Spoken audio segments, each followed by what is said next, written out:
Hey guys, it's Laura. In today's video, I'm going to walk you through what my physical activity looks like in an average week. I've been working from home since lockdown started back in March 2020, and just like everybody else, I had to learn how to stay physically active while being at home. But you know what? I've actually found it a lot easier to move around more at home.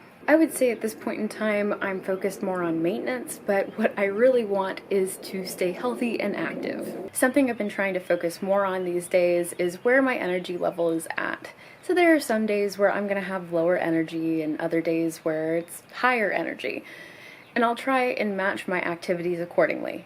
And if you haven't already, feel free to hit the subscribe button and don't forget to hit the notification bell so you don't miss any future videos. Let's get into it.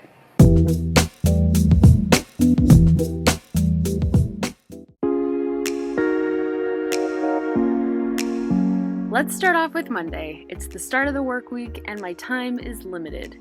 I generally have a really strong desire to wake up early and get as much me time in as possible before I have to start work.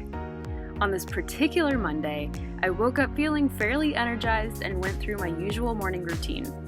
While I waited for my husband Alex to wake up and go on a walk with me and the pups, I went upstairs and did a Microformer workout. For those of you who have no idea what that is, the Microformer is basically a machine with a middle platform that moves back and forth. You can do all sorts of movements and exercises on the Microformer, and it uses a set of springs for resistance.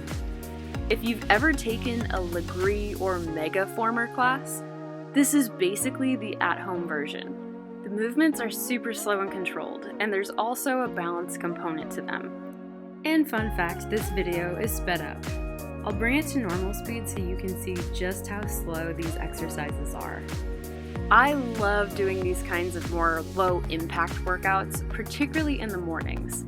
It's a nice way to ease into the day and get my body moving, and I can make this type of workout as easy or as challenging as I want. Alright, now that we've got that explanation out of the way, I went on a walk with my husband and our 2 dogs before the workday began. We go every morning generally for a little over a mile, and after work, I attended a 1.5-hour virtual Ashtanga yoga class with one of my favorite teachers.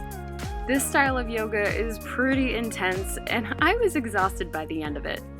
It's such a good way to start my week. Tuesdays are generally my get after it day at work. The week is officially in motion and I have lots of meetings.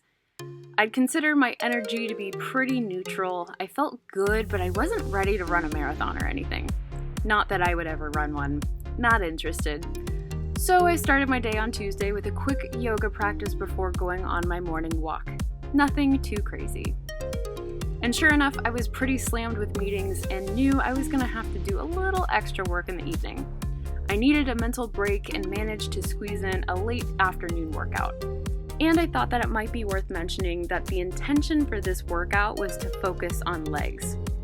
While there were a few upper body exercises, I mainly wanted to focus on improving the form of my squat and priming those muscles for the deadlifts and hip thrusts.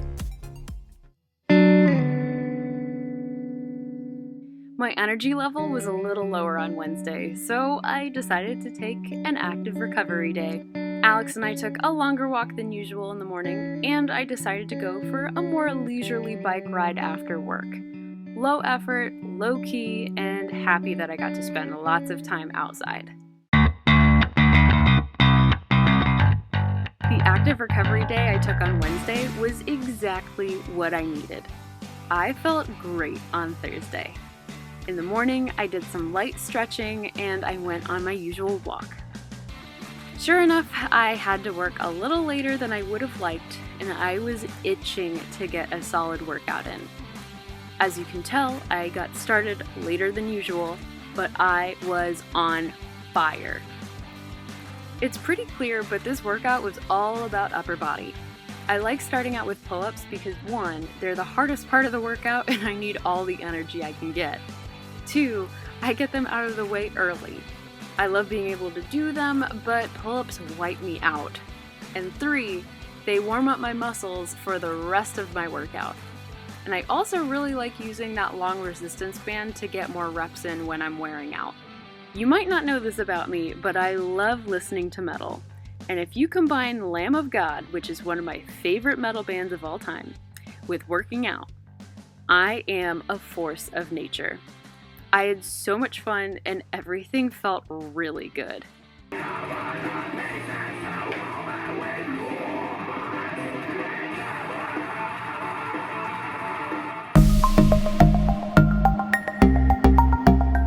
Finally, Friday. I woke up feeling full of energy and I did my usual walk with Alex and the pups, got back to the house, grabbed my headphones, and listened to an audiobook while I walked for another 30 minutes.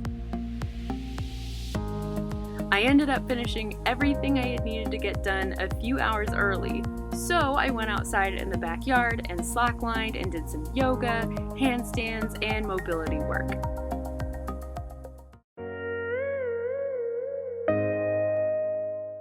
I think Saturday might be my favorite day of the week. My energy levels were pretty good, and Alex slept in and I did a Microformer workout upstairs. And once he woke up, we went on our usual walk and we enjoyed our day off. Both my parents actually ended up coming over and I can't even begin to tell you how nice it was to see them. And once they left, Alex and I were eager to get our workouts in. He wanted to use the weights in the garage for his workout, so I decided to do a TRX or suspension trainer workout upstairs. I love how challenging these workouts can be just by using your own body weight. And they've been a really nice option to have if Alex is working out in the garage. And I also like that I can bring the suspension trainer with me if and when I eventually travel for work again.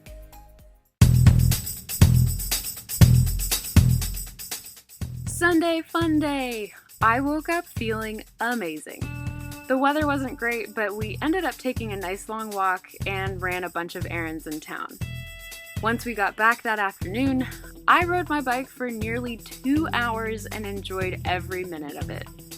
I didn't start regularly riding my bike until quarantine, but it's become something I love. If I need some me time, or if I need to clear my head, or if I just don't feel like being inside the house, a bike ride is exactly what I need. When I got back to the house, I played around on my longboard. I honestly don't do it that often and I'm not that good, but it's really fun to ride around the neighborhood. And that, my friend, is an average week of physical activity. Of course, every week is going to look a little bit different, but I feel like this gives you a pretty good idea. While my physical activity varies quite a bit, you will notice that I did take a walk every single day. And I feel like I'm always talking about walking, but honestly, it's just such a huge part of my routine. And in case you're wondering, I do aim to get about 10,000 steps in each day. I've found this to be a very attainable goal. You also may have noticed that I generally try to match my activity level with my energy level. For instance, if I have low energy, I want to listen to my body and take it easy. But if it's a high energy day, I absolutely want to make the most of it. Let me know what you're doing to stay active in the comments down below. And hey, maybe we'll give each other some ideas. I hope you enjoyed this video. If you did, please give it a thumbs up and don't forget to hit the subscribe button if you haven't already. Thank you so much for watching. Bye guys!